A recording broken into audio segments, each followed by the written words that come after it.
Hi, ladies and gentlemen. Welcome back. Listen, let me tell you something real quick. The biggest difference between people who make it and people who don't, it ain't money. It ain't education. It ain't connections. It's mindset. It's how you see yourself when nobody else is clapping for you. It's how you think when the odds are stacked against you. Mindset is the battlefield, man. If you can win that fight inside your own head, you're already halfway to the promise. See, the truth is, most of the time, life ain't even fighting us the way we think. It's us fighting ourselves. You keep telling yourself you can't do it. You ain't good enough. You too broke. You too late. You too unqualified. And the moment you accept that as truth, guess what? You ain't even gonna try. And if you don't try, you don't move. Life don't move either. Life don't move up. But let me flip that for you. What if you told yourself something different? What if instead of saying I can't, you said, I will figure it out? What if instead of saying it's too late, you said, this is my time? See, when you flip the script in your mind, you change the whole game. Well, I came from nothing, man. Nothing. I'm talking about broke, living in a car, washing up in hotel bathrooms, no plan B, no fancy resume. I had every reason to say, it's impossible. But one thing I had was a mindset that refused to quit. I believed in myself when I had no evidence. That's faith, man. Faith is believing in something you can't even see yet. And let me tell you, your mind will give up on you way faster than God ever will. If you train your mind to keep believing, even when it don't make sense, even when everybody laughing, you'll walk into things you never thought were possible. The word impossible is nothing but a trick. It's just a way the world tries to scare you. But if you look at it with the right mindset, even the word says, I'm possible. That means your whole life, everything you've been through, everything you're scared of, it ain't stopping you. It's preparing you. It's training you to think different. Mindset is like muscles. You got to work it out daily. You can't just wake up one day and expect positive thinking to carry you. Nah, you got to discipline your mind. That means protecting your thoughts, cutting out the negativity, and surrounding yourself with people who see possibilities instead of problems. Somebody out there listening right now is stuck because you're carrying the wrong mindset. You think you need permission to be great. You think you need to wait until you got money saved up, until the right people notice you, until the timing feels perfect. Let me tell you something, it ain't never gonna feel perfect. And you don't need permission. The main person who can decide to flip your mindset is you. You decide today that you're gonna see every problem as an opportunity. You decide today that failure don't mean it's over. It just means you one step closer to getting it right. You decide today that nothing is impossible for you because your mind is stronger than your situation. I done seen people with all the talent in the world fail because their mindset was weak. I also done seen people with no money, no connections, no degree, but they believed so hard that the world had no choice but to move out the way. That's the power of mindset. When you believe long enough, hard enough, consistent enough, even your enemies gotta sit back and say, oh, dang, I guess it was possible. Let me break it to you plain. Your life will follow the direction of your thoughts. If you think small, you live small. If you think impossible, you live limited. But if you think big, if you think possible, if you think of why not me, you open doors that didn't even exist before. You don't wait for opportunity, you create it. And the only way you can create it is if you shift that mindset. So the next time life throws something at you, don't let your first thought be, I can't. Let your first thought be, I'll find a way. And trust me, when you change your mindset, you'll start seeing solutions you couldn't even see before. You'll start noticing people who want to help you. Doors that suddenly open, chances that look like luck, but really came from preparation. That's the reward of a mindset shift. At the end of the day, the most powerful words you will ever hear in your life are the ones you tell yourself. If you keep saying it's impossible, it will be. If you keep saying I'm possible, you'll prove it. The choice is yours. Fear is the #1 dream killer. Fear will stop more people than failure ever will. See, failure at least gives you a lesson. Fear don't give you nothing. Fear just locks you in place. It keeps you from even trying. And I'll tell you this, every time you choose fear over faith, you bury a blessing that was meant for you. Now let me keep it real with you. Fear is loud. Fear will talk to you every single day. It'll tell you you're not smart enough. You're not talented enough. You're too old, too young, too broke, too late. Fear will take your past mistakes and play them like a movie over and over in your mind. And the more you watch it, the more you believe it. But faith whispers. Faith ain't loud like fear. Faith comes in as that small voice that says, try one more time. Don't give up yet. This could be your moment. And the crazy part is you gotta decide which voice you're gonna listen to. I remember when I was living in my car, broke, tired, and honestly embarrassed. And fear told me, you should just quit. Go back home. Stop chasing this comedy dream. You're wasting your time. And I'll be real with you. It sounded convincing, because fear always sounds logical. Fear says, be safe. Don't take risks. Don't get hurt again. But faith told me, God didn't bring you this far just to leave you. If you keep trusting him, he gonna open doors you can't even see yet. And let me tell you, that 1 ounce of faith carried me through when fear was screaming. That's the difference. Fear paralyzes you, but faith pushes you forward. Faith is movement. Faith don't need all the details. Faith just says, a step. It don't say you're going to have a smooth road, but it guarantees that you won't be walking it alone. And when you move with faith, you discover strength you didn't even know you had. Somebody out there right now is sitting on a dream, but you won't move because fear got you convinced you're going to fail. Let me ask you this. What if you succeed? What if the very thing you're scared of is the thing that's going to unlock your future? See, fear shows you the worst-case scenario, but faith shows you the possibility. And here's the truth. The impossible only becomes possible when faith is bigger than fear.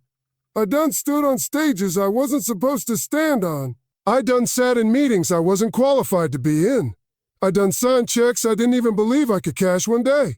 And all of it happened not because I had some magic formula, not because I was the smartest man in the room, but because I let faith lead the way. So, faith made me show up when fear told me not to. Faith made me try again after doors got slammed in my face. Faith made me keep dreaming when people laughed at me. You see, the fight between faith and fear, it never stops. Don't think that because you're successful one day, fear disappears. Nah, fear gonna show up every new level. But the good news is, faith grows too. Every time you choose faith, it gets stronger. Every time you push through, you build confidence. And before long, fear's voice don't sound as loud anymore, because you know what God can do when you trust him. I want you to think about this. The word affair stands for false evidence appearing real. It ain't real. It's a trick of the mind. But faith, that's real. Faith is the evidence of things not seen. Because failure didn't stop me, it shaped me. It gave me character. It humbled me. It taught me perseverance. Without my failures, I wouldn't even appreciate my success the way I do now. So when you fail, and you will fail at some point, don't take it personal. Don't tattoo it on your heart. Don't let it define you. Let it refine you. Ask yourself, well, what did I learn? How can I be better next time? That's the winning mindset. That's how you turn failure into fertilizer for your future.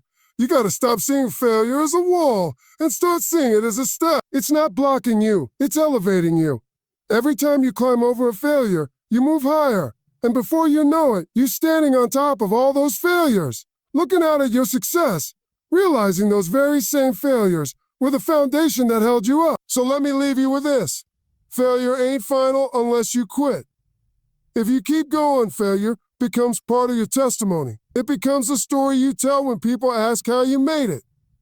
And one day, the same failure that once embarrassed you will be the very thing that inspires somebody else. Don't ever let failure be the period in your sentence. Make it a comma, a pause, a lesson, but never the end. Everybody got dreams. Some of y'all got dreams so big they scare you. And that's a good thing, because if your dream don't make your knees shake a little bit, it ain't really a dream. It's just a plan. But here's where most people mess up. They want the whole dream to come true overnight.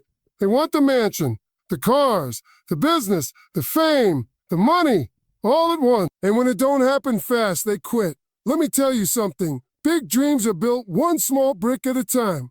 When I first wanted to be a comedian, my dream was massive. I wanted to be on TV, wanted to make millions of people laugh, wanted to be remembered. But you know where it started? One joke and one open mic. One little stage in front of 20 drunk folks that wasn't even listening. That was my small start. It wasn't glamorous. It wasn't easy, but it was necessary. See, God don't drop the dream in your lap fully grown. He gives it to you in seed form. Your job is to water it with work, patience, and consistency until it grows into what he promised. Too many people are discouraged because they're comparing their small beginning to somebody else's big success. You look at people who are already at the top and think you ain't doing enough.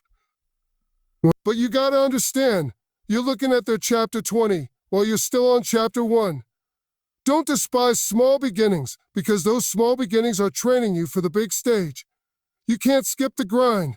You can't skip the struggle. The struggle is where the strength comes from. I remember working jobs I hated just to keep gas in the car so I could get to a comedy gig. I remember making $25 for a show and feeling like I hit the lottery. Dum-dum to them, but that was preparation.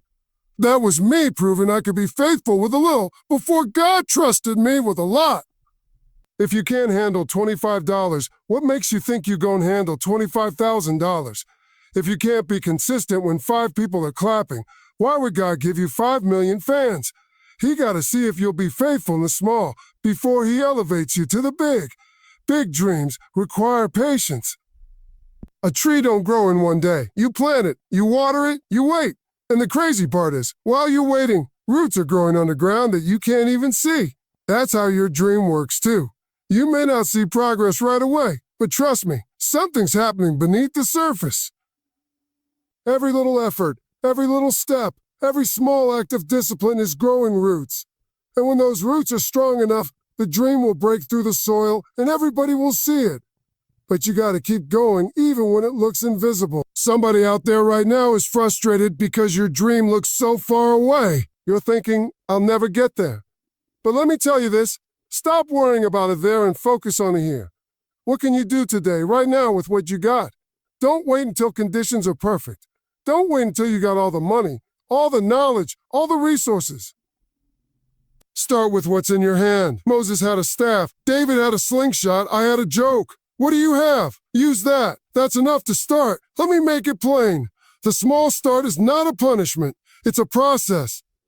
God uses the small start to keep you humble, to build your character, to shape your work ethic. You think you're ready for the big stage, but the truth is, the big stage will crush you if you ain't developed yet. That's why you gotta embrace the small stage. That's where you practice. That's where you make mistakes that won't cost you millions. That's where you learn how to handle pressure. Don't skip it, appreciate it. And here's the truth. Every giant dream is just a series of small steps. You want to write a book? Start with 1 page. You want to lose weight? Start with 1 workout. You want to be debt-free? Start with 1 bill. Don't get overwhelmed by the mountain. Focus on the next step, because small steps add up to big victories. Years later, when I was finally on TV, people said, "Oh man, Steve, you made it overnight."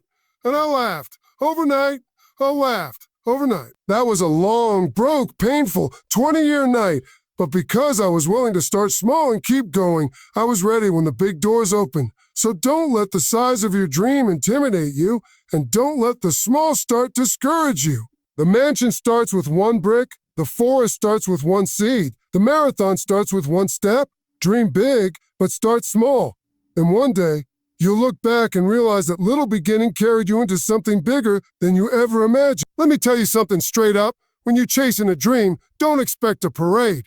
Don't expect everybody to clap for you. As a matter of fact, you better expect the opposite. People will doubt you. People will laugh at you. People will call you crazy. And you know what? That's fine. Because most of the time, their doubt has nothing to do with you. It has everything to do with them. When I told folks I wanted to be a comedian, man, you should have seen their faces. Steve, you serious? Ain't no money in that. Why don't you get a real job? They couldn't see what I saw. They couldn't see what I saw. They couldn't hear what I heard on the inside. They didn't know what God whispered to me at night when I was laying there broke, trying to figure out my next move. People only doubt what they can't imagine for themselves. And if they can't see it for their life, they can't see it for yours either. Here's the thing. Doubt is contagious if you let it in. You start listening to everybody telling you it can't be done. And before long, you start believing them. You start lowering your dream, shrinking your vision, because you don't want to look foolish. But let me tell you, being foolish for your dream is better than being safe and sorry for the rest of your life. People gonna doubt you, but don't you dare doubt yourself. I had teachers tell me I wasn't smart enough. I had family members tell me I was wasting my time. I had friends laugh at me for chasing something that didn't look realistic. And yeah, it hurt. I ain't gonna lie. It hurts when people you love and respect don't believe in you. But that's when I realized something.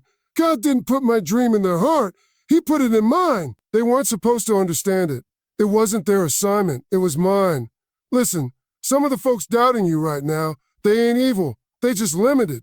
They've been living small so long they can't see big. They've been failing so long they can't imagine winning. So when they look at you, they project their own limits on you. That ain't about you. That's about them. You gotta learn how to separate their doubt from your destiny.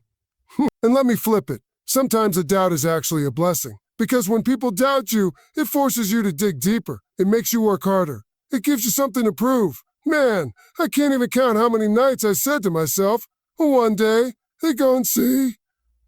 One day they gon' know I wasn't crazy. That doubt turned into fuel. Every rejection, every you can't do it, every that's impossible became another log on the fire. And I promise you, there's no sweeter victory than proving people wrong. But let me warn you, don't chase success just to shut people up. Chase it because it's in your spirit, because it's who you were made to be. If all you want is revenge, you'll never feel fulfilled. The real win is when you succeed so much that the same people who doubted you gotta come back and say, I didn't believe, but you did it. And you know what? You don't even have to rub it in their face. Just smile and keep moving, because success is the loudest clapback there is. There's a story in the Bible where David fought Goliath. Everybody doubted him. They said he was too small, too weak, too inexperienced. But David didn't listen to them. He listened to God. He walked up with a slingshot and he dropped a giant. That's what happens when you stop listening to the crowd and start trusting the calling. You may be underestimated, but you ain't under-equipped. You got what it takes. So don't let people's doubt discourage you. Let it remind you you're doing something big. Because if your dream don't make people doubt, it ain't big enough. They're supposed to doubt it. They're supposed to laugh. That's confirmation you're on to something. And one day, the same people who said it can't be done will be telling your story as proof that it can. So keep your head up, keep your vision locked in. And remember this, when people doubt you, that's just God's way of separating you. He's showing you that your path is different, your calling is greater, and your future is bigger than what they can comprehend. Don't let their doubt kill your destiny. Stand tall, smile, and say, watch me. I meet so many people who think prayer alone is the answer. Don't get me wrong, prayer is powerful. I wouldn't be here without it. But let me tell you something I learned the hard way. Prayer without work is empty. You can't just sit on the couch, ask God to bless you, and then not move. That ain't how miracles happen. Miracles are the combination of what you ask God for and what you're willing to do about it. Work and prayer, that's the formula. When I was living in my car, I prayed every single night. I asked God to deliver me, to give me a chance, to open a door. But when the sun came up, I didn't just sit there waiting for somebody to knock on my window and say, hey, Steve, here's a comedy career. No, I got up. I hustled. I drove to auditions. I knocked on doors. I wrote jokes. I took gigs that barely paid gas money. And every little move I made, God multiplied it. That's the partnership. God said, you move, I'll move. Some people use prayer as an excuse for laziness. They say, I'm just waiting on the Lord. Listen, faith without works is dead. You're waiting on God, but God is waiting on you. You're asking him for a house, but you won't even clean the apartment you got. You're asking him for a promotion, but you show up late to work. You're asking him for a business, but you won't read one book or take one step toward learning.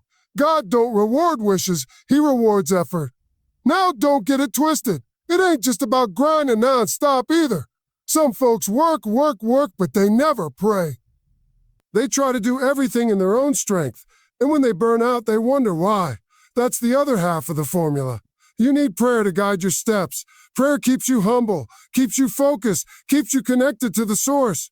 Prayer is what gives your work direction. Without prayer, your work is like running in circles. Without work, your prayer is just noise. But when you put them together, that's when you unlock miracles. Let me break it down for you. Prayer is asking God for the rain. Work is planting the seeds. If you only pray but never plant, when the rain comes, you got nothing to grow. If you only plant but never pray, you might grow the wrong thing or plant in the wrong place. But if you pray for rain and plant your seeds at the same time, when that rain falls, you're going to have a harvest so big, people going to ask you how you did it. And you'll be able to say, me and God worked this thing out together. I'll never forget this one night. I had a show that barely paid anything. I was tired, hungry, frustrated, and honestly ready to quit. I prayed and said, oh God, if you really called me to this, I need a sign. Then I went to that gig anyway. I got on stage and this one guy in the crowd laughed so hard. Tears was rolling down his face. Later he came up to me and said, oh man, I was going through a rough time, but tonight you gave me joy. That was my sign. That was God saying, and keep working, I'm with you. And years later, that same obedience turned into TV shows, books, and opportunities I could have never dreamed of. But it started with prayer and work, together. You show him your faith by moving, and he shows you his power by multiplying. That's the exchange. And don't be discouraged if it don't happen overnight. Some miracles take time to cook. You just keep praying, keep working, and trust that God's timing is perfect. Somebody out there right now has been praying for a breakthrough. And I'm here to tell you, keep praying, but also get up and do something. Write that resume. Start that side hustle. Go back to school. Record that video. Apply for that loan. Take the step, no matter how small. Because when God sees you moving in faith, he'll meet you in the movement. That's where the miracle happens. At the end of the day, work without prayer is exhausting, and prayer without work is empty. But when you combine them, it's explosive. That's the recipe for every miracle I ever experienced in my life. And if he did it for me, he can do it for you too. But you gotta put in both. Pray like it depends on God. Work like it depends on you. And watch the impossible become possible. Every time you hear the word impossible, I want you to stop and think about this. Impossible just means it ain't been done yet. That's all. Somebody somewhere hasn't figured it out, hasn't tried it the right way, or hasn't had the faith to chase it. But that don't mean it can't be done. Most of the things we enjoy in this world today were once labeled impossible. Flying in the sky? Impossible. Until the Wright brothers did it. Talking to somebody across the world in seconds? Impossible. Until the telephone and the internet came along. Lighting up an entire city at night? Impossible. Until Edison made it possible. You see, impossible is just a word people use when their imagination runs out. When I first told people I wanted to be on TV, they looked at me like I was crazy. Steve, you from a small town in Ohio. You broke. You got no connections. Be real, man. That's impossible. But I didn't let their definition of impossible become mine. I redefined it. To me, impossible meant impossible. I told myself, if God gave me the dream, he already gave me the ability to reach it. That's what faith is, believing the impossible until it becomes possible. You gotta understand something. Most people will limit you because they already limited themselves. They hear impossible and stop right there. But the winners, the people who change the game, they hear impossible and say, well, watch me. They use it as fuel. Every time somebody said I couldn't, I told myself I will. That word impossible became my motivation. Proof of strength, proof of resilience, proof that you got something inside you bigger than the obstacles around you. You didn't quit when quitting was the easy option. You didn't let life defeat you. That means you are the proof that impossible ain't final. Too often, we discredit ourselves. We look at other people's success stories and think, wow, they're amazing. But we forget our own story. We forget the battles we already won, the mountains we already climbed, the storms we already survived. You think you ain't special, but let me remind you, there are people who went through half of what you went through and gave up. Yet here you are. That makes you proof. I remember when I finally got my first big TV opportunity. I stood there thinking, and if these people only knew where I came from, if they only knew the nights I slept in that car, if they only knew the times I almost gave up. And right then it hit me. This moment ain't just for me.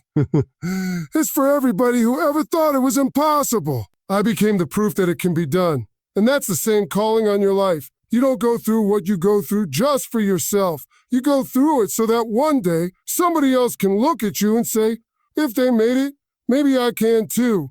Your life is the testimony. Every scar you carry is a story. Every failure you overcame is an example. Every victory you've achieved is evidence. You don't need to wait for somebody else to prove it to you. The proof is already written in your own journey.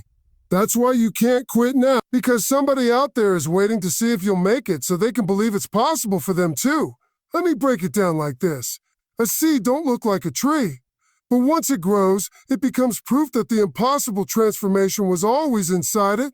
Same with you. Same with you. You may not look like your dream right now. You may not look like success right now, but everything you need is already in you. And when you bloom, you'll be the proof that the impossible was possible all along. So stop doubting yourself. Stop disqualifying yourself. Stop waiting for external evidence. Look in the mirror. You are the evidence. You are the miracle. You are the living, breathing proof that God can take broken pieces and make something beautiful. You are the proof that faith works, that prayer works, that resilience works. And when people ask you, how did you do it? How to give them a long speech? You can simply say, because I didn't give up. Because God wasn't done with me. Because nothing is impossible. And your very existence, your very success will be the proof they need. So don't hide your story. Don't be ashamed of your struggles. Embrace them, because they are the receipts that show the impossible can happen. You've already made it this far, and that alone makes you proof.